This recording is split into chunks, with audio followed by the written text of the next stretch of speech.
Assalamualaikum warahmatullahi wabarakatuh. Selamat datang semuanya, kembali lagi dengan saya Aji Channel. Nah, kalau pada kesempatan lalu kita sudah mereview Suzuki GSX 150 Bandit, linknya ada di atas. Silahkan nonton dulu ya. Nah, pada kesempatan kali ini kita akan mereview motor rivalnya dari merek yang berbeda, yaitu Honda CB 150R. Tapi sebelum dimulai, silahkan tekan klik like, komen, dan subscribe agar Anda tidak ketinggalan video dari saya. Oke, mari kita ikuti vlog selengkapnya.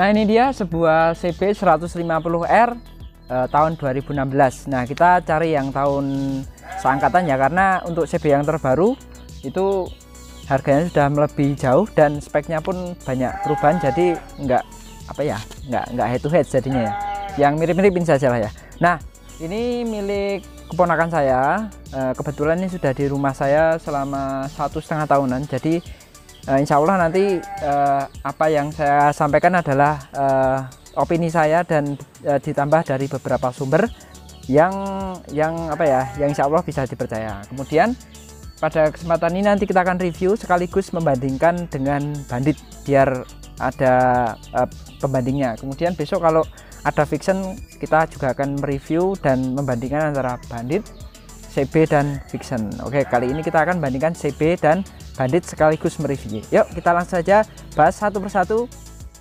Ya, langsung saja kita bahas di sektor mesin. Nah, tentu saja 150 cc, lebih tepatnya 149,1 cc ya, menggunakan teknologi yang sama dengan Bandit, DOHC, cuman ini square ya, kalau Bandit kemarin kan overbore.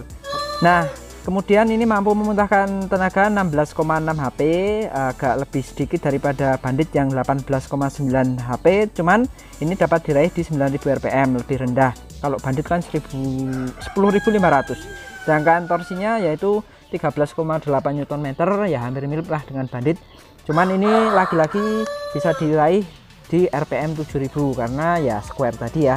Demikian untuk mesinnya. Kemudian di sini berpendingin cairan ya dengan radiator. Nah, di sini kalian bisa lihat melebar tapi ke bawahnya agak menyempit, jadi ini dari Bandit agak lebih kecil radiatornya.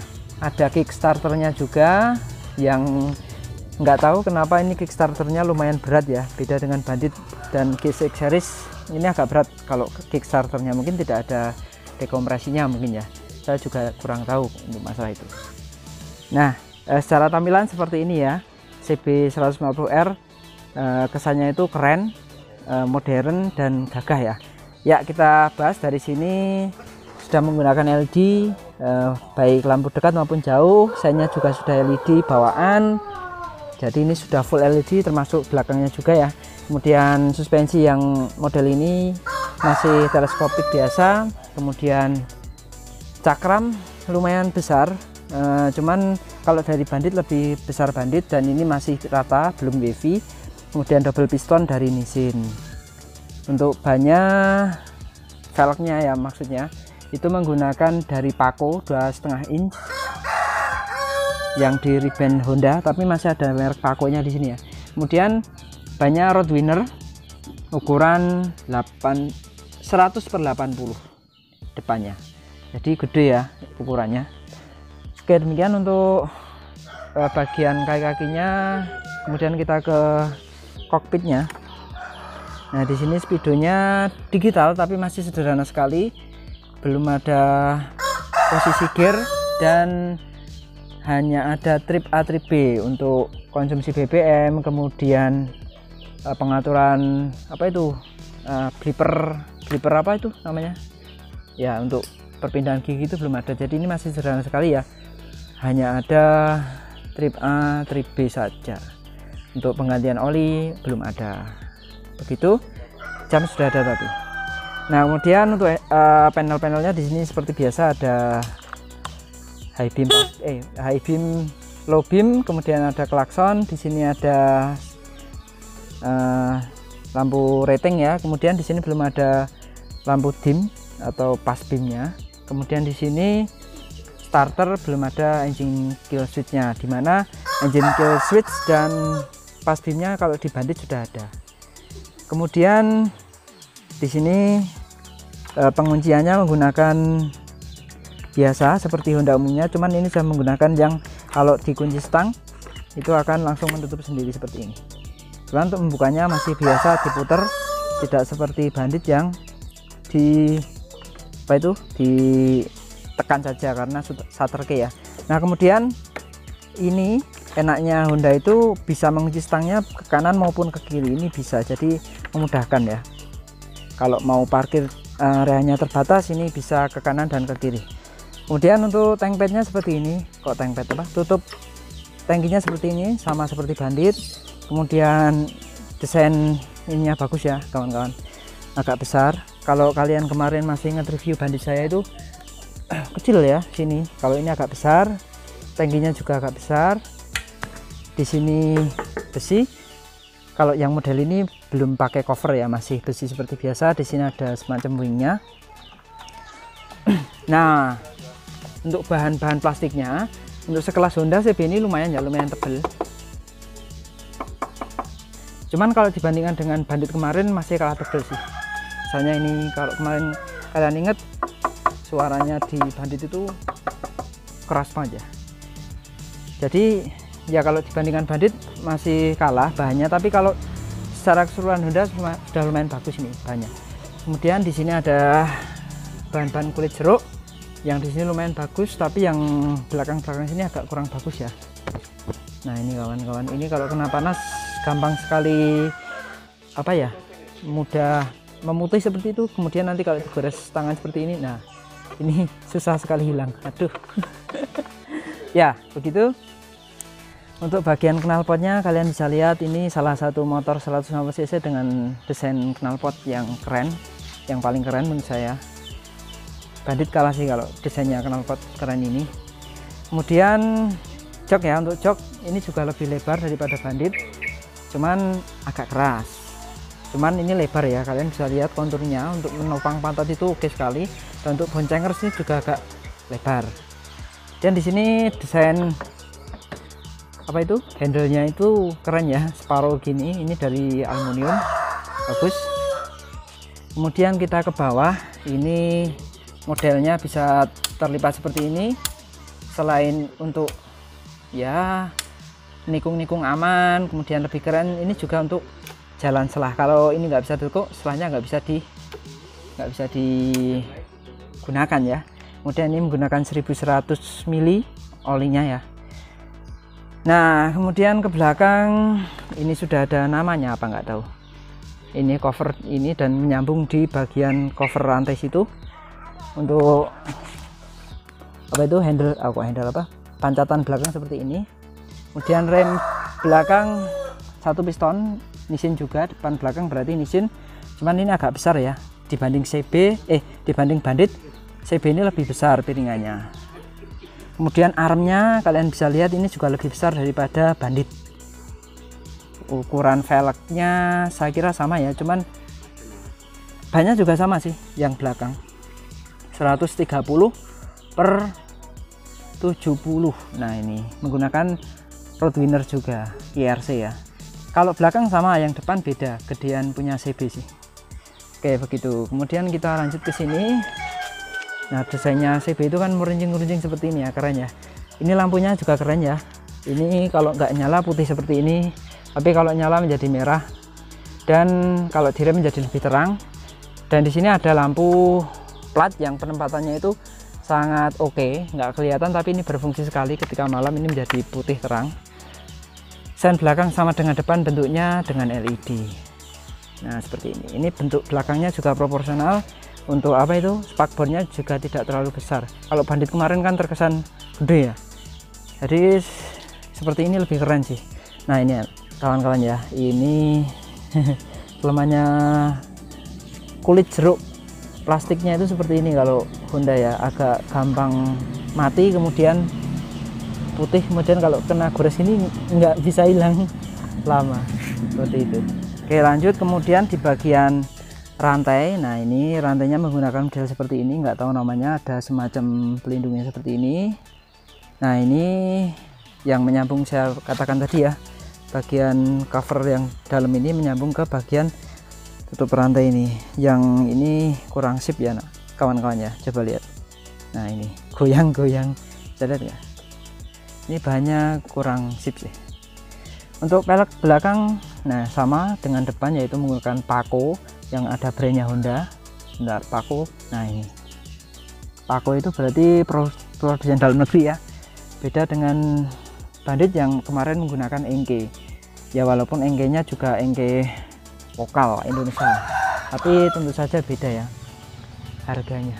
Kemudian dari sini bisa dilihat kawan-kawan, untuk persnelingnya seperti ini, bisa ditekuk juga, dan ini hanya ada di depan, beda dengan Bandit yang kemarin ada depan dan belakang. Kalau looknya keren seperti ini, sporty ya, cuman untuk fungsionalnya kurang ya, karena kalau seperti ini kemudian Anda kerja di kantor harus nyungkil-nyungkil, dan kalian pakai sepatu pantofel PDH itu ya, akan cepat rusak yang kulitnya seperti itu.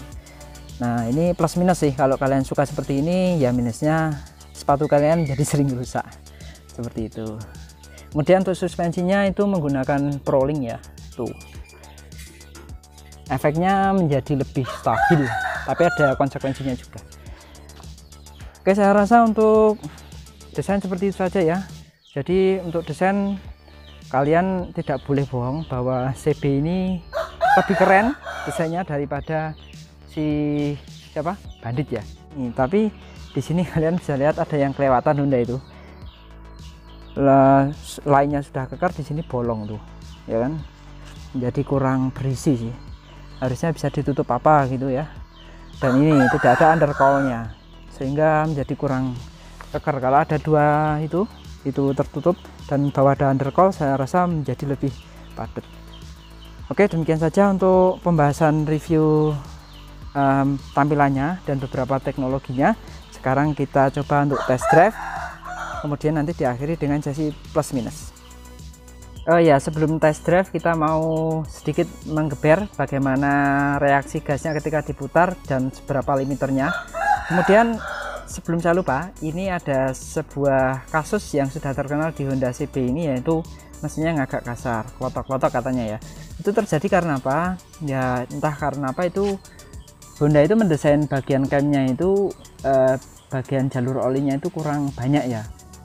Kemudian tumpuan noken asnya itu juga kurang kuat, sehingga akan banyak kasus dimana noken as dan dudukannya itu menjadi tergores. Itu beberapa kali sering terjadi ya. Jadi itu masalah teknis yang memang dari bawaan lahir. Bahkan sampai CB yang 2021 new pun masih pakai mesin yang sama, tidak dirubah. Dan juga yang membuat agak kasar biasanya di bagian tensioner sana itu menjadi lebih gampang kendor begitu ya. Nah, suara kasar yang sering dikeluhkan pengguna CB itu seperti ini ya. Ini ketika mesin masih dingin, seperti odok-odok gitu. Entah dari mana suaranya.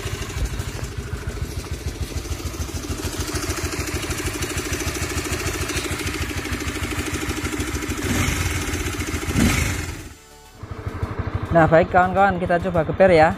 Sebelumnya informasi ini motor baru jalan 21.433, ini tahun 2016, jadi hitungannya masih low KM ya. Coba kita lihat ya, square tuh bagaimana. Nah itu kalian bisa lihat ya, dari ke sini dari 1000 ke 6000 itu cepat sekali ya. Nah seperti itu, karena torsi bawahnya itu melimpah, sehingga sekitar 9000 rpm itu cepat. Tapi kita coba lihat ya limiternya seberapa. Ya kalian lihat tuh kawan-kawan, limiternya di 11.000 rpm, itu kelihatannya cepat sekali ya naiknya ya. Kalau Bandit kemarin bawahnya agak kurang cepat, tapi kesininya bisa sampai tinggi sekali 13.000 rpm. Kalau ini cepat tapi cuman ke limit di 11.000. sebelum test drive kita coba dulu posisi ridingnya ini dengan jok yang agak lebih tinggi sedikit dan lebih lebar, bagaimana kira-kira ya. Mari kita coba.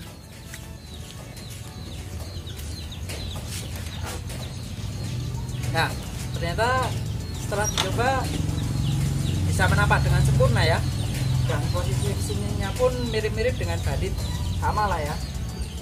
Jadi ini dapat menapak dengan sempurna dan rasanya malah tinggi Bandit ya, nggak tahu kenapa.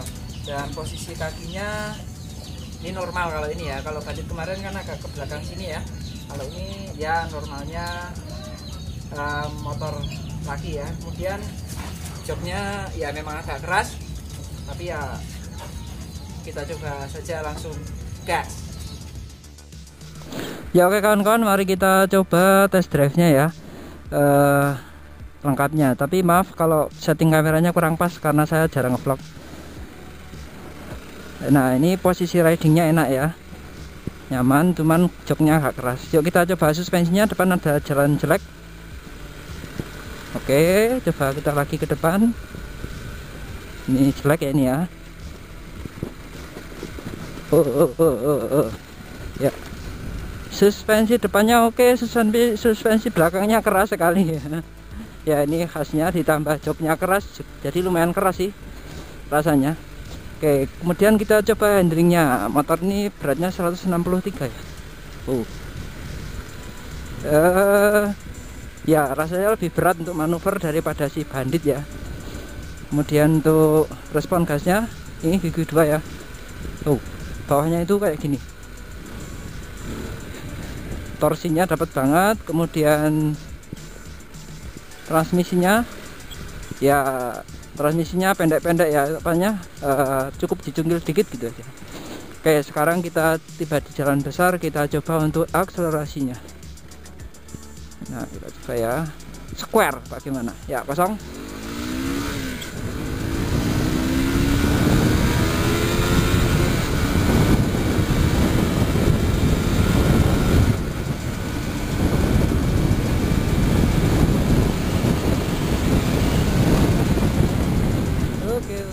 Jadi mesinnya seperti itu ya, bawah ke tengah itu mengisi terus ya, sampai lebih paling terasa torsinya itu di 7000 yang terasa banget, sampai 9000 itu jambak apa ngisi terus gitu ya. Tapi setelah 9000 ke 10000 itu agak kosong ya, tariannya beda. Kalau bandit itu bawahnya agak kosong, setelah di sekitar 7000 sampai 13000 itu ngisi terus. Jadi ini kebalikannya ya. Dan respon gasnya menurut saya ini galak ya. Kalau bandit itu kan nggak terlalu galak ya, seperti itu. Dan kalau sudah sampai 8000 ke atas itu getarannya hebat ya. Ini apa, getarannya sampai ke bodi, ke pantat itu kerasa banget. Kemudian di 11.000 tepat itu ke limit ya, RPM nya udah nggak bisa naik. Nah kira-kira seperti itu. Jadi memang dua karakter yang berbeda ya, karena overbore sama square ya. Ya coba kita ngerem ya sekarang ya. Remnya itu belakang ya, kalau sama bandit belakangnya mirip karena juga sama-sama Nissin. Depannya beda.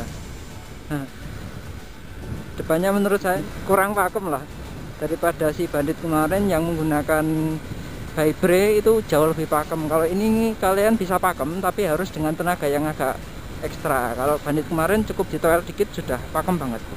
Begitu dari pengereman. Nah kira-kira seperti itu saja untuk test drive-nya. Nah demikian review lengkapnya dan test drive-nya. Kita tiba di sesi terakhir, yaitu tentang plus dan minusnya. Oke, langsung saja kita ke plusnya, kelebihannya dulu. Pertama, Honda CB 150R ini kelebihannya adalah desainnya. Kita pasti setuju, desain CB ini paling keren di antara 150cc naked lainnya ya. Tuh, yang paling keren ya. Desain kita sepakat keren ini.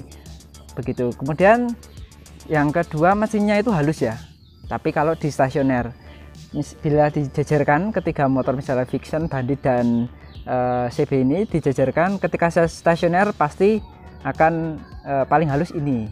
Nah, tapi kalau keadaan mesinnya sudah panas. Kalau masih pagi biasanya agak kasar seperti tadi ya. Jadi kadang timbul kasarnya, kadang hilang. Kalau pas hilang kasarnya itu halus banget mesinnya di stasioner ya. Kemudian selanjutnya yaitu irit. Klaim pabrikan bisa 1:40-an. Ya sebenarnya mirip-mirip lah antara Bandit dan CB ini ya kira-kira. Tergantung cara pakainya juga, tapi yang jelas kalau pakai CB ini di kota-kota tidak akan perlu revving tinggi-tinggi karena memang torsinya melimpah. Kemudian kelebihan selanjutnya semua sudah LED dan LED-nya itu proper dari pabrik ya. Misalnya saja ini bentuknya memang sudah tipis seperti ini, jadi memang LED dari pabrik sudah dipikirkan. Semua LED termasuk lampu belakang, lampu sen, dan lampu depan. Kemudian selanjutnya adalah lampunya ini putih sekali, terang ya. Kalau pas kondisi normal malam itu terang, tapi kalau agak hujan nanti agak gimana ya, agak samar ya karena terlalu putih. Coba kalau agak kuning seperti Bandit atau Fuvi itu malah menjadi ketika hujan menjadi lebih jelas. Kemudian selanjutnya adalah handlingnya itu stabil ya. Motor ini handlingnya enak, ergonominya juga enak, pas ya, tidak terlalu bungkuk. Kaki juga tepat posisinya, jadi handlingnya enak, mantap gitu ya. Kemudian selanjutnya terlihat kar ya, gambot, tampilannya itu terlihat kar, jadi ya terlihat gagah gitu aja lah. Kemudian arm belakangnya tadi juga besar ukurannya dibanding Bandit. Kemudian torsi motor ini melimpah seperti yang sudah saya katakan tadi. Kemudian joknya lebar, joknya itu lebar menjadi nyaman. Meskipun untuk orang-orang yang berpostur besar. Kemudian gigi perpindahnya itu juga presisi, longgarnya sedikit sekali, jadi enak ya, pasti masuk. Dan dikit cetik lah bahasanya Jawa itu. Cetik itu apa ya, dikit lah, presisi gitu. Kemudian selanjutnya ada tadi ya, kuncinya itu ada tutup otomatis, jadi misalnya kalian dikunci stang, kemudian kalian cabut, tutupnya otomatis menutup sendiri begitu. Dan yang terakhir, kelebihan motor ini harga bekasnya murah ya, yaitu plus minus sih. Jadi kalau ada yang bilang Honda itu harga jualnya nggak anjlok, ya nggak juga, ini nyatanya anjlok juga ya, sama dengan Bandit kira-kira ya. Harganya sekitar 15-17 juta di daerah Jogja untuk tahun 2016 seperti ini. Demikian untuk kelebihan Honda CB 190R ini. Nah, sekarang kita menuju pada kekurangan motor CB 190R ini. Yang pertama, kekurangannya adalah speedonya sudah LED full tapi kurang lengkap, masih kalah lengkap dengan Bandit. Begitu. Kemudian yang selanjutnya adalah tidak adanya beberapa fitur seperti engine kill switch dan lampu pass beam ya, ngedim gitu, seperti itu. Kemudian joknya kalian bisa lihat, walaupun itu lebar tapi busanya keras dan agak tipis, jadi itu menjadikan bokong agak panas kalau perjalanan jauh ya. Kemudian bahan plastiknya ya, kalau ukuran Honda sudah lumayan bagus, tapi jika dibandingkan dengan Bandit ini masih kurang tebel ya. Dan terutama kalau ini sih nggak apa-apa, yang bagian kulit jeruknya terutama yang sering kejemur itu akan lebih gampang putih dan seperti mati seperti itu ya. Oke, lanjut. Kemudian yang tadi di bagian mesin tadi, suara yang agak kasar, terutama pas mesin dingin itu bisa dari tensioner dan dari desain mesin yang sudah saya sebutkan tadi. Kopnya desainnya itu kurang kokoh lah ya untuk dalam bagian camnya itu, DOHC nya begitu. Kemudian motor ini sering bermasalah di bagian throttle body kawan-kawan. Jadi kalau throttle bodinya rusak, nanti digas full gitu dari posisi misalnya RPM 4000, kemudian kalian gas full, nanti di RPM 8000 berapa itu suka berbet-berbet seperti limit, padahal baru sekitar 8000-9000 RPM sudah seperti limit, seperti itu. Jadi kalian kalau throttle bodinya sudah kena, biasanya kalau mau ngegas itu mesti diurut, tapi tetap bisa dipakai. Kemudian selanjutnya kickstarternya tadi keras banget. Jadi kalau ini posisi motor ini kan lama di sini sehingga mesinnya tekor ya, akinya. Ini kalau saya ngeselah suka mental sendiri ya, karena keras banget ya, kayak seperti itu. Kemudian memang mesinnya itu halus ya kawan-kawan, halus di RPM bawah, stasioner terutamanya. Tapi kalau kalian sudah geber seperti di test drive tadi, di RPM tinggi itu getarannya kerasa banget. Berbeda dengan Bandit ya, yang sampai 13.000 RPM pun getarannya tidak segimana-gimana banget ya, tetap agak nyaman. Tapi kalau ini di RPM 9.000 10.000 itu keras banget, walaupun kelebihannya torsinya melimpah. Kemudian bagian rantai tadi ya, itu terkenal berisik ya, terutama kalau pas diangkat itu seperti nging, seperti gitu ya. Kalau pas di los gas sih nggak apa-apa, tapi kalau pas diangkat itu akan menjadi berisik rantainya. Dan di sana juga tutup rantainya itu plastiknya itu kurang kokoh ya, miur gitu ya, gitu. Nah, itu kemudian yang terakhir adalah tuas transmisi tadi ya. Ini cuma ada ke depan saja, tidak ada yang ke belakang, sehingga kalau kalian pakai sepatu yang kiri akan cepat rusak. Oke, demikian tadi review dan perbandingan dengan Suzuki GSX 150 Bandit ya, review CB ini. Nanti kalau ada Vixen saya compare lagi dengan Vixen ya, yang menjadi satu kelas rival utamanya ya. Nah, sementara dua motor itu dulu saya compare, demikian hasilnya. Ya semua itu pasti ada plus dan minusnya, tinggal kalian suka yang mana. Semua itu kan pilihan ya. Nah, demikian saja video kali ini. Nah, apabila Anda menyukai video dari saya, jangan lupa untuk klik subscribe agar Anda tidak ketinggalan video dari saya. Jangan lupa untuk klik like juga agar saya lebih semangat membuat video. Terima kasih sudah menonton sampai akhir, semoga bermanfaat. Saya Aji IS. Wassalamualaikum warahmatullahi wabarakatuh.